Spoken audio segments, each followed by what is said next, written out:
conférence de cette première journée, 15h55, 16h25, donc une demi-heure, avec cette thématique vers un habitat bas carbone et connecté. Les Français prennent le virage électrique. Alors avant de vous présenter nos deux protagonistes qui sont à mes côtés sur scène, le pitch de cette conférence. Promotelec présente donc une étude exclusive réalisée avec Sociovision, groupe IFOP, qui explore la relation des Français à leur logement. Cette enquête met en lumière leurs priorités en matière de confort, de rénovation, sécurité électrique, ainsi que leur regard sur l'intelligence artificielle, la durabilité et l'électrification des usages comme levier d'un habitat responsable. À Promotelec, je suis la directrice générale de Promotelec et de sa filiale de certification qui s'appelle Promotelec Service. On réalise une étude sociologique sur une enquête auprès des Français sur des thèmes d'actualité. Le thème d'actualité, vous l'avez compris, on est autour du logement, on est autour du confort dans le logement, dans l'électrification du logement, comment les Français perçoivent cette montée en électrification et ce souhait pour un avenir bas carbone. Bien évidemment, on évoquera aussi, et on le sait tous, la montée en puissance aussi de l'IA, ce qu'on attend de cette intelligence artificielle. Est-ce qu'elle est redoutée? Est-ce qu'elle est crainte? Est-ce qu'elle est souhaitée? Donc là, à travers cette enquête, vous allez voir, il défile pas mal de chiffres, mais pour autant, on a condensé. Et donc, n'hésitez pas, bien évidemment, à poser des questions, mais je vous laisse la parole à Rémi. Merci beaucoup Florence, bonjour à tous. Donc, je vais vous présenter cette étude. Alors, un mot sur la méthodologie. On a réalisé cette enquête il y a un mois, donc c'est tout frais, auprès d'un échantillon de 1000 personnes âgées de 25 à 75 ans. Une grande partie c'était des propriétaires, mais on a aussi regardé l'angle locataire. Voilà. Et donc, on va d'abord commencer par une question finalement on se pose pas très souvent dans les enquêtes, c'est finalement c'est quoi le logement idéal des Français? Essayez de voir au fond, quand on leur pose la question, de quelle proposition ils se rapprochent le plus idéalement dans leur logement. Alors, c'est assez éclaté comme vous pouvez le voir, il n'y a pas vraiment un chiffre qui dépasse 30%. On va dire que bien sûr, ce qui ressort en premier, c'est le confort. On veut un logement confortable avec toutes les composantes électriques, toutes les commodités électriques d'aujourd'hui. En deuxième position, vous avez le logement écologique. Donc ça prouve qu'aujourd'hui encore, eh bien, ce critère est très important. Ça veut dire quoi un logement écologique? Qui produit autant, voire plus d'énergie qu'il n'en consomme. Et puis en troisième position, on a un logement sécurisé et connecté qui permet de vieillir chez soi le plus longtemps possible. Vous savez qu'en France, on redoute de finir en EHPAD et évidemment, plus le logement est équipé et plus on est serein. Alors vous imaginez bien que c'est différent. Alors ce qui est très intéressant, c'est que le logement idéal n'est pas du tout un espace high-tech. Quasiment personne ne l'a choisi, ni un espace intelligent et autonome qui sait gérer tout seul. Ça veut dire que tout ce qui est trop intelligent, trop high-tech, reste quand même pour l'instant assez redouté. Alors vous imaginez bien que derrière chacun de ces scénarios, il y a des profils un peu différents. C'est-à-dire que le logement confortable avec toutes les commodités, ça séduit alors des jeunes actifs, des actifs tout court. On est plutôt dans les petites villes de 2000 à 20 000 habitants. Le logement écologique, c'est plutôt les actifs de 35 à 55 ans. Alors le logement sécurisé, celui qui permet de vieillir le plus longtemps possible sans surprise, va séduire plutôt des gens de 50 ans et plus, des femmes en particulier, et notamment dans les milieux urbains. Et puis enfin le logement fonctionnel, c'est-à-dire celui où au fond on ne se casse pas trop la tête, il y a les commodités, etc. C'est plutôt là aussi une population plus senior, plus masculine, et il y a une surreprésentation également des locataires et de ceux qui vivent en appartement. Donc là, je vous ai donné un petit peu les différentes visions du logement aujourd'hui, les différentes priorités. Après, il y a quand même des éléments qui sont très majoritaires, et ça c'est intéressant, quand on se projette dans le futur. Donc on a proposé à notre échantillon un certain nombre de scénarios en leur disant, voilà, dans les 10 prochaines années, voilà ce qui pourrait se passer. Qu'est-ce que vous en pensez? Est-ce que c'est souhaitable? Est-ce que vous pensez que c'est probable? Et quand vous regardez, quand on leur dit qu'une grande partie des logements produiront leur propre électricité qu'ils pourront consommer ou revendre à d'autres, on s'aperçoit que finalement c'est un scénario qui plaît à énormément de gens, 76%. Donc, y compris ceux qui sont plutôt dans des d'un scénario confortable, sécuritaire. Au fond, si ça peut en plus de cela produire sa propre électricité, on y est très favorable. De même, le fait que demain, dans les logements, les équipements électriques valorisant les énergies renouvelables seront la norme, bah, c'est aussi très apprécié. Bah, évidemment, c'est écologique, c'est économique, ça permet d'être autosuffisant. Vous voyez, ces deux scénarios sont très favorables. En revanche, leur crédibilité est beaucoup moins forte. Il n'y a que 34% des gens qui se pensent ça probable pour ce qui est de l'autoproduction. Ça veut dire qu'il y a un écart important entre ce que les gens finalement considèrent comme souhaitable et le futur qui ne leur paraît pas aller dans cette direction. Pour les énergies renouvelables, la probabilité est plus grande, c'est-à-dire que 1 sur 2 considère que c'est probable. Donc ça veut dire qu'il y a quand même un peu plus de crédibilité sur l'idée qu'un jour on soit équipé notamment de panneaux photovoltaïques. Alors, autre point important, et ça c'est important aujourd'hui, quand on leur demande s'ils seraient prêts à investir dans leur logement afin que sur le plan énergétique ils soient plus efficaces, on s'aperçoit qu'aujourd'hui il y a 56% des gens qui répondent oui, c'est-à-dire qu'il y a un désir évidemment d'aller vers plus d'efficacité. On va voir si c'est possible ou pas. Après, il y a ce qu'on désire et ce qu'on peut faire compte tenu des moyens dont on dispose. Et quand on regarde les actifs, les jeunes actifs de 35 à 44 ans, on est même à 64%. Donc, il y a aujourd'hui dans la population une grande partie des gens qui considèrent qu'ils aimeraient bien améliorer l'efficacité énergétique de leur logement. Alors, autre point important, intéressant, là aussi c'est très intéressant si on pense à certains types de pompes à chaleur, 75% des gens qu'on a interrogés considèrent comme souhaitable que demain, au cours des 10 prochaines années, les logements peu à peu soient équipés d'appareils qui pourront à la fois réchauffer l'hiver et rafraîchir l'été. Là encore, plébiscite, 75%, mais un certain doute sur le fait que ça pourrait arriver, puisqu'on est seulement à 39%. Donc l'enjeu pour les années à venir, c'est évidemment de réduire l'écart entre ce qui est le souhait d'une grande partie des Français et la réalité qui ne leur paraît pas aussi rose. L'intelligence artificielle, Florence a mentionné le fait qu'on l'a testé. C'est vrai que c'est quelque chose qui est en train d'arriver très vite. À l'heure actuelle, on sent quand même que ça reste minoritaire. C'est-à-dire aujourd'hui, on a un quart des Français qui souhaitent que une intelligence artificielle un jour gère automatiquement les équipements de leur logement. Donc ça montre que on n'a pas du tout, on a vu tout à l'heure dans les scénarios high-tech, intelligents sont quand même minoritaires. Donc ça reste encore quelque chose de l'ordre du lointain, même si on se focalise sur les plus jeunes de notre échantillon, les 25-34 ans, on est déjà à 36%.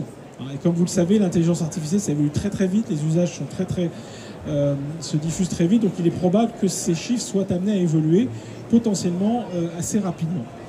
Et puis alors, là où c'est intéressant, c'est quand on teste un autre scénario qui est, est-ce que vous en pensez souhaitable qu'un jour, enfin au cours des 10 prochaines années en France, les logements seront autonomes et gérés par l'intelligence artificielle?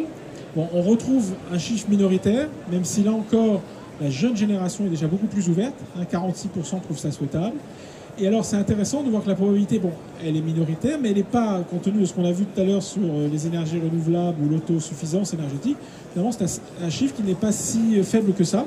Ça veut dire que les gens réalisent que c'est quelque chose qui pourrait arriver et il est probable que dans les années qui viennent, ce chiffre soit amené à augmenter. Alors ça, c'est le logement idéal des Français. Maintenant, si on essaye de voir les besoins de rénovation dans leur logement actuel, ce que l'étude montre, c'est qu'il y a quand même 4 Français sur 10 qui pensent que leur logement nécessite des travaux de rénovation. Vous imaginez, c'est énorme. Et si tous ces gens-là faisaient de la rénovation, il y aurait beaucoup de gens qui se porteraient très bien à l'heure actuelle. Si on zoome plus précisément sur les propriétaires et qu'on regarde s'ils envisagent de faire des travaux de rénovation, donc c'est une chose de reconnaître j'ai besoin, mais est-ce que j'envisage? 12% envisagent de le faire d'ici 6 à 12 ans. 6 à 2 ans, pardon. Donc ça veut dire qu'il y a quand même plus d'un propriétaire sur 10 qui est dans cet état d'esprit. 17% oui, mais pas avant 2 à 5 ans. Et 14% oui, mais dans plus de 5 ans. Bon. Si on veut être optimiste, on agrège les 3 et on arrive à 47%. Donc on retrouve donc un besoin, une intention de rénover, mais on sent que, évidemment, ceux qui sont vraiment au taquet, prêts à le faire dans une période assez proche, sont une minorité. Et encore, si tous ces gens-là franchissaient le pas, ça ferait énormément d'opportunités. Alors, sur le type de travaux, justement, que les gens ont l'intention de faire dans les années qui viennent, quand on zoome cette fois-ci sur ceux qui nous ont dit « j'ai l'intention de faire des travaux de rénovation », le gagnant, toute catégorie, c'est refaire l'isolation intérieure ou extérieure. Donc on retrouve l'efficacité énergétique qu'on a vu tout à l'heure. C'est de loin ce que les gens veulent faire en premier, suivi de la menuiserie, du changement de système de chauffage, et puis ensuite le changement de système de production d'eau chaude sanitaire. Et quand on regarde ceux qui ont déjà fait des travaux, on voit qu'effectivement c'est l'isolation qui a été plébiscitée, et puis le changement de système de chauffage et la menuiserie. Donc on retrouve ces 3 items comme étant dans le top 3 des intentions et des travaux réalisés pour rénover son logement. Alors un point sur le fait que quand on installe de nouveaux équipements, ça déclenche souvent une intervention électrique. Par exemple, quand vous installez des panneaux voltaïques, vous mettez en sécurité le tableau électrique existant et vous en profitez pour rénover tout ou partie du tableau électrique. Et puis, quand vous mettez, alors pour la petite minorité qui installe des bornes de recharge pour les véhicules électriques, là aussi, ils en profitent pour rénover tout le tableau électrique. Donc à chaque fois qu'il y a une intervention, un nouveau système qui se met en place, souvent ça donne lieu à une intervention électrique. Rémi, oui. si tu veux bien revenir à la slide précédente, là je vais parler plutôt de la sécurité électrique, de l'installation électrique et de la sécurité électrique qui est l'ADN de l'association, où même si on voit bien sûr, oui, j'ai mis en sécurité le tableau électrique, c'est pas forcément à chaque fois un geste naturel. C'est-à-dire qu'il y a vraiment une nécessité qu'on doit avoir chaque jour d'informer le particulier notamment qu'on n'installe pas un nouveau moyen de chauffage ou du photovoltaïque ou des pompes à chaleur comme, pardonnez-moi la comparaison, mais comme on branche un grille-pain ou on branche une bouilloire. Donc il y a bien une nécessité de regarder si son installation électrique, d'une part, elle n'est pas désuète, si elle est encore en état de marche, et si elle est en état de marche, de regarder qu'elle est bien en sécurité électrique, et surtout de faire les aménagements nécessaires pour pouvoir connecter du PV ou des pompes à chaleur ou des bornes de recharge pour véhicules électriques, etc. Donc là, on voit bien que la tendance, elle n'est pas... il y a 48%, mais il y a quand même du je ne sais pas, on m'a donné des conseils, non, j'ai pas reçu de conseils, enfin voilà, donc on n'est pas encore complètement franchement sur 100% oui. Et ça c'est important parce que derrière, sans tomber dans l'anxiété et dans les caractères anxiogènes, je veux dire, ça peut avoir aussi des problèmes par la suite. Alors sur pourquoi les gens envisagent la rénovation énergétique, c'est surtout du confort l'été, confort l'hiver évidemment, c'est pour ça qu'on va engager des dépenses importantes, et pour des raisons financières aussi, ça permet parfois, pas parfois, mais toujours, de faire des économies à moyen long terme. Alors il y a aussi quand même un principe de réalité, c'est-à-dire qu'il y a une envie de rénovation, il y a des besoins de rénovation, mais à la fin des fins, une grande partie n'ont pas les moyens financiers de ces rénovations. Et donc ça, évidemment, c'est dans la période actuelle en particulier, c'est quelque chose qui est souvent assez frustrant pour pas mal de gens, puisque une partie n'ont pas les moyens financiers, une autre partie ont vu les aides financières baisser, et donc ça évidemment réduit le nombre de ceux qui vont faire une rénovation. Et d'ailleurs, quand on regarde les gens qui nous disent qu'ils avaient prévu de faire des travaux, mais qui finalement ont décidé de les faire plus tard parce que les aides de l'État ont diminué en 2025, c'est tous ceux qui voulaient faire des travaux. Certains, 14% de ces gens-là ont dit qu'ils allaient le faire, mais si vous prenez ces deux groupes-là, je les décale dans le temps ou je les annule, on est à 64%. C'est énorme. Ça veut dire que 64% des gens qui avaient l'intention de faire de la rénovation énergétique ont décalé leur... Donc c'est un manque à y gagner énorme, évidemment, pour la filière, comme vous l'imaginez. Donc là, on le voit très très bien à travers cette étude, l'impact des mesures de ce début d'année. Troisième point important, si on zoome sur l'installation électrique, ce qui est frappant, mais on le voit depuis plusieurs années, on est face à des Français qui sont plutôt satisfaits de leur installation électrique. Alors déjà, il y a on pourrait presque dire un amour des Français pour l'électrique, parce que quand on leur demande le type d'énergie qu'ils préfèrent pour faire fonctionner les éléments suivants, le chauffage, l'électrique, deuxième position, juste après la pompe à chaleur. La production d'eau chaude sanitaire, c'est l'électrique avant la pompe à chaleur. Et dans les éléments de cuisson, c'est très très loin l'électrique qui l'emporte sur le gaz, le solaire, le bois, etc. Donc ça veut dire que l'électrique, aujourd'hui, il est dans la tête des gens quelque chose d'absolument fondamental. Et dans l'usage qu'ils font de l'électricité, finalement, pourquoi il y a ce lien si fort avec l'électricité? Il y a deux éléments importants. Le confort, on retrouve cette thématique du confort qui était tout à l'heure en tête du logement idéal, et puis la simplicité. Plus les choses sont électriques, plus c'est simple pour moi, j'ai un seul abonnement énergétique à gérer. Et puis ensuite, en bénéfice secondaire, il y a l'économie, parce qu'il y a le système des heures creuses qui permet de réduire sa facture. Il y a la sécurité, donc c'est associé à beaucoup de sécurité. Et puis c'est moins d'entretien. Donc au final, c'est des économies. Donc là, on voit vraiment une perception très positive, mais qu'on voit depuis plusieurs années dans nos études. Et globalement, ce qui est assez frappant, c'est qu'ils sont, et ce chiffre continue d'augmenter, plutôt, ils se sentent en sécurité en ce qui concerne l'installation électrique de leur logement. Alors, je voudrais juste relier ce slide avec une certaine réalité qui est tout autre. On a un observatoire national de la sécurité électrique, et cette fois qui prend les diagnostics électriques qui ont été réalisés et qui nous fait part justement du résultat. Et là, vous voyez, pensez-vous que l'installation électrique de votre logement est en sécurité?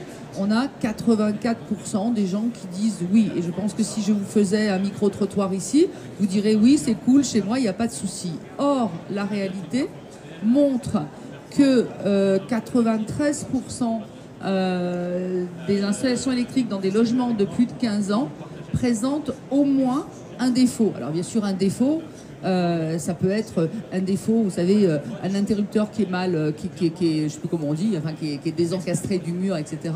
Mais ça peut être pire, ça peut être le tableau électrique qui est complètement à refaire, ça peut être il n'y a pas de disjoncteur différentiel, il n'y a pas de disjoncteur de coupure générale, d'appareil de coupure générale, il y a des fils qui sont vétus, etc. qui sont les 6 points de sécurité. Donc vous voyez la perception, donc tout est cool chez moi. J'ai beau être dans la même crèmerie que ça, je ne suis pas certaine si j'affirmerais aujourd'hui que mon installation électrique, elle est non seulement conforme, la conformité c'est une chose, aux normes c'est une chose, mais surtout, une installation électrique, elle vieillit. Donc elle peut s'être au fil des ans dégradée sans que vous le voyez parce que c'est caché derrière les murs, derrière les plaintes, et je ne suis pas certaine que votre tableau électrique, vous le regardiez tous les jours. Alors après, il y a quand même une partie des Français qui ont des problèmes assez réguliers. 9% des gens qu'on a interrogés nous disent dans mon logement, le disjoncteur saute souvent. Donc c'est quand même 1 sur 10, c'est quand même un chiffre assez énorme. Et puis 11% nous disent dans mon logement, il y a souvent des coupures d'électricité. Donc il y a quand même une partie de la population qui vit dans un système électrique quand même assez défectueux. Et 25%, et ce chiffre a tendance à augmenter dans le temps, pensent que l'installation électrique de leur logement principal est vétuste. Donc là, ça veut dire on retrouve toujours ce besoin de rénovation. Et quand on regarde les locataires, la situation d'un locataire sur 3 nous dit « je suis dans un logement dont l'installation électrique est vétuste », c'est énorme. Ça veut dire qu'il y a des besoins ici qui sont très importants. Et alors, en matière de sécurité électrique, c'est vrai que c'est un enjeu pour demain, parce qu'il y a encore 34% des Français qui admettent, qui reconnaissent, qui avouent qu'ils laissent brancher les chargeurs de leurs appareils électriques quand ils ne s'en servent pas.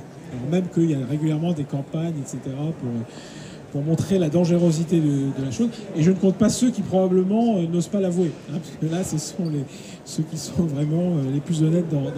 Mais ce qui veut dire quand même qu'il y a un enjeu de sécurité électrique, malgré le fait que les gens se sentent, ou peut-être à cause du fait qu'ils se sentent en sécurité électrique. Là, on a 2 points. On a non seulement la sécurité, parce que ça peut chauffer. Donc, vous pouvez très bien retrouver votre maison, votre appartement incendié, enfin un départ de feu. Et puis, alors certes dans une moindre mesure, mais ça consomme aussi. Donc, si vous n'avez pas votre téléphone au bout, tous les appareils en veille, ça consomme aussi. Voilà. Et alors, est-ce que, là c'est un plébiscite absolu, demain, évidemment, tout le monde souhaite que les logements soient aux normes d'un point de vue de sécurité électrique, 90%, et le chiffre a augmenté ces dernières années. Sauf que là encore, on retrouve le pessimisme des Français. Ils sont très minoritaires, enfin assez minoritaires, 38% à penser que ça ne sera pas le cas. Donc il y a quand même un écart entre ce qu'ils considèrent comme quelque chose d'absolument souhaitable, presque normal, et puis la réalité. On a vu qu'une partie d'entre eux vivent dans des logements dont l'installation électrique est vétuste.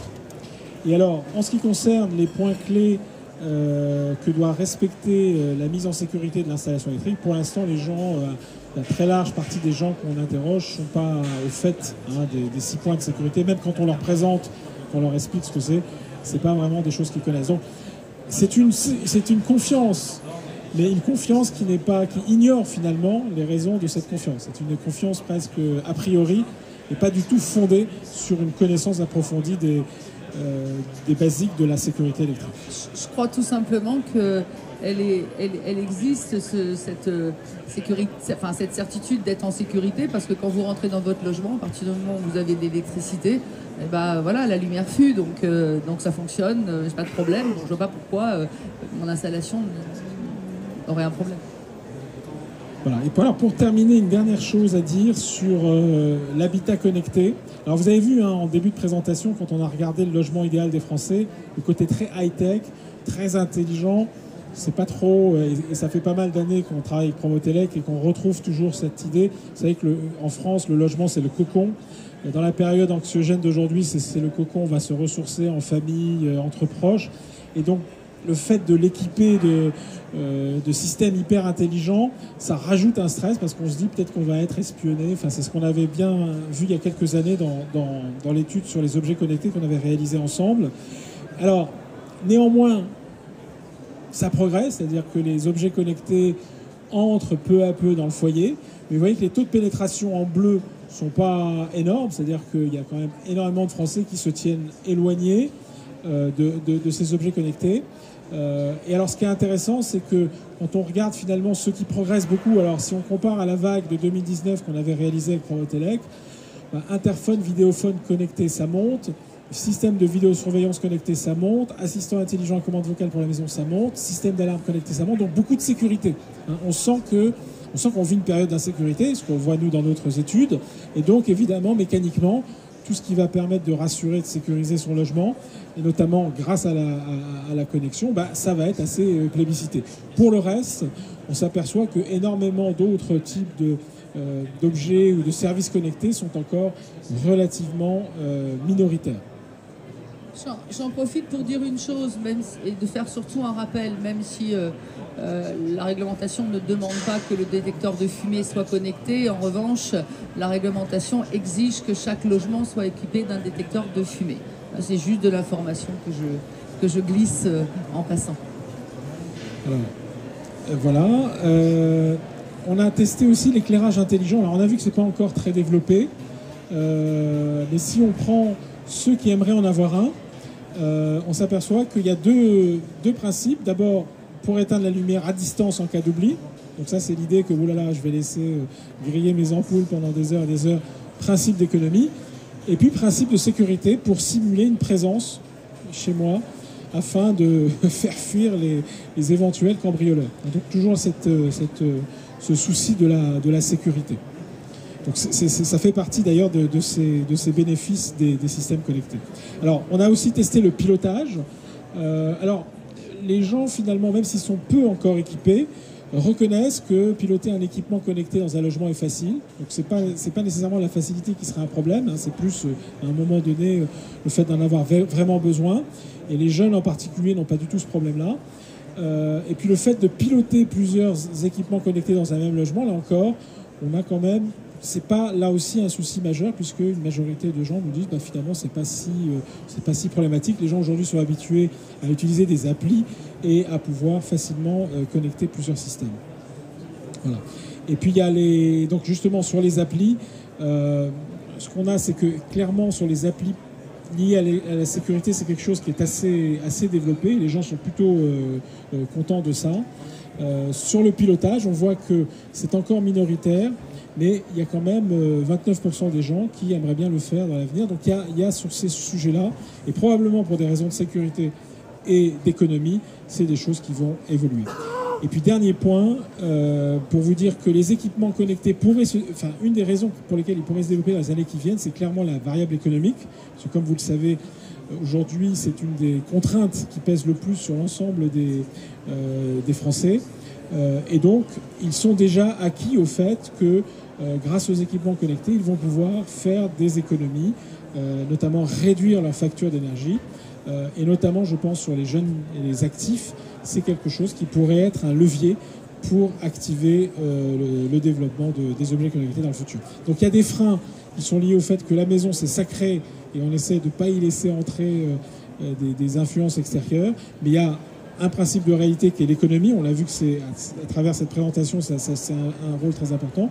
Et puis il y a le côté sécurité qui est aussi important. Et donc si on conclut par rapport à notre thème, finalement, on voit bien qu'on se dirige vers un habitat bas carbone et connecté. On voit que c'est plus les esprits qui sont acquis que la réalité. Il y a encore du chemin, mais le cap est clair. On voit bien que efficacité énergétique, isolation thermique, le côté écologique, ce sont des choses positives dans la tête des gens, l'autosuffisance énergétique. Mais la route est longue. Pourquoi ? La route est longue parce que les travaux de rénovation sont limités par les freins financiers. Donc ça, c'est un enjeu énorme. Si on veut arriver à un habitat bas carbone, il va falloir résoudre ce frein financier. Et quant aux objets connectés de pilotage, c'est encore une minorité, mais on voit que les esprits, là aussi, sont en train d'évoluer. Dans ce contexte, on voit que l'électrique est très présent. Et son atout, c'est évidemment cette confiance aveugle, presque, et les bénéfices, la simplicité, le confort et l'écologie. Merci beaucoup, on peut les applaudir déjà. Bravo à vous deux. Il nous reste 2 minutes. Est-ce qu'il y a quelqu'un qui aurait une question ? Et je fais passer le